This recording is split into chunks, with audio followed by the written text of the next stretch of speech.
GM is redefining how people and goods are moved. Our commitment to a vision of a world with zero crashes, zero emissions, and zero congestion has become a movement and has positioned us ahead of much of the competition.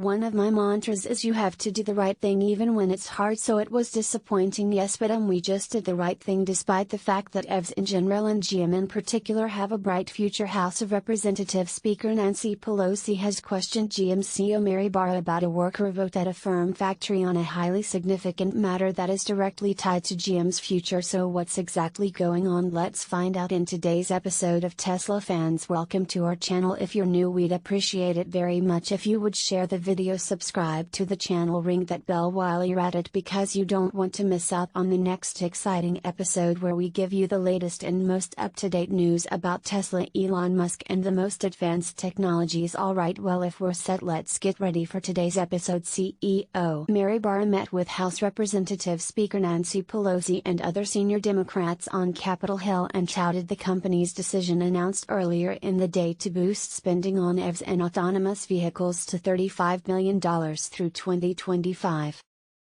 Up until November, GM backed the Trump administration's effort to block California from setting tougher emissions standards than the federal government. Pelosi had expressed disappointment with GM support for Republican President Donald Trump's position on the emissions rules. A source briefed on the matter said, and she urged GM to work with California and the Biden administration to reach the strongest possible vehicle emissions standards. I'm disturbed that GM and other automakers are siding with Republicans in their efforts to prevent California from enacting higher emissions regulations than the federal government. They appear to have forgotten that they are members of the UAW and profit greatly from it, she said. GM said last week it backs emissions reductions outlined in a 2019 deal struck between California and other major automakers, but wants the federal government to endorse changes to speed the adoption of electric vehicles. So what exactly are these emission standards in California that Republicans are blocking? Major automakers are siding with the Trump administration in its bid to bar California from setting its own fuel efficiency rules or zero emission requirements for vehicles, the companies said in a filing with a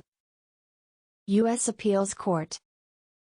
The move by firms including GM, Toyota, Hyundai, Fiat, Chrysler follows legal challenges by California and 22 states and environmental groups in September. Those challenges aim to undo the Trump administration's determination issued in September that federal law bars California from setting stiff tailpipe emission standards and zero-emission vehicle mandates. In their filing with the U.S.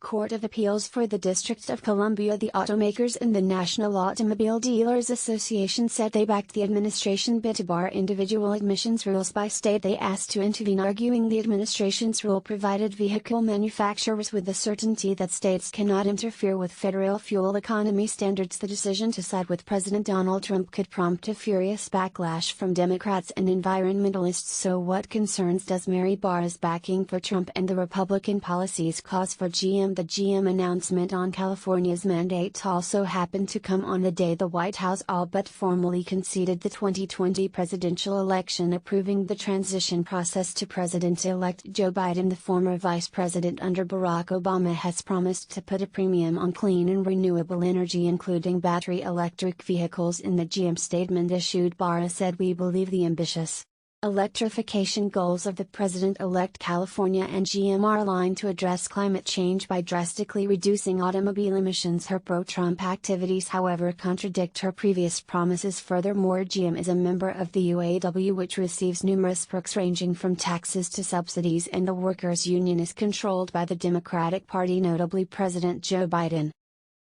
It's kind of like GM is shooting themselves in the leg, since Mary has openly supported Trump's counter-promotion in California. In addition to Nancy Pelosi's criticism, Barra received concerns about a delayed employees' vote at a GM factory in Solo, Mexico. Mexico's labor ministry scrapped an initial union-led vote in April, citing serious irregularities, and later ordered the GM union to hold a new ballot within 30 days of its May 11 statement. No vote has been scheduled. The U.S.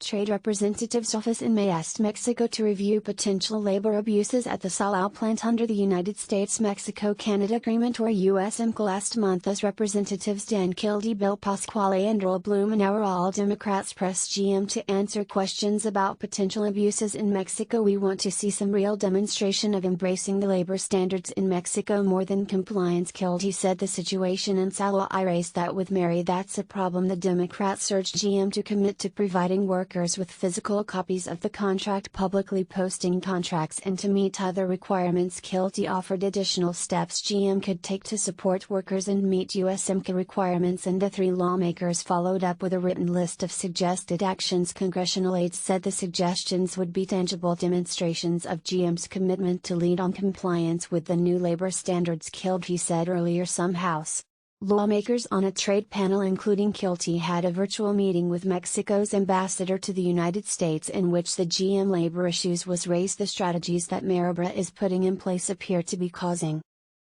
GM more problems than they need to be. President Biden, Pelosi and the Democratic Party are quite likely to change their favorable view of GM after publicly backing Trump. Musk, like Tesla, is always the first to speak up when stupid legislation and perplexing tax credits are adopted as a result. Despite being one of the top electric car manufacturers contributing to the battle against pollution and decreasing emissions, Tesla has always been a thorn in the side of key politicians in the U.S. With Chairman Mary Barra's moves, what does the future of GM look like? Let us know your thoughts in the comments section down below. And with that, today's episode has come to its conclusion. If you have anything you want us to dive deeper on, you can just let us know in the comments section down below. And if you enjoyed today's episode as much as I did, please leave a like, share the video, subscribe to the channel, and don't forget to ring that bell so you won't miss out on the next exciting episode of Tesla Fans. And once again, thank you so much from all of us here. We hope to see you again next time. Until then, have a good one and safe travels.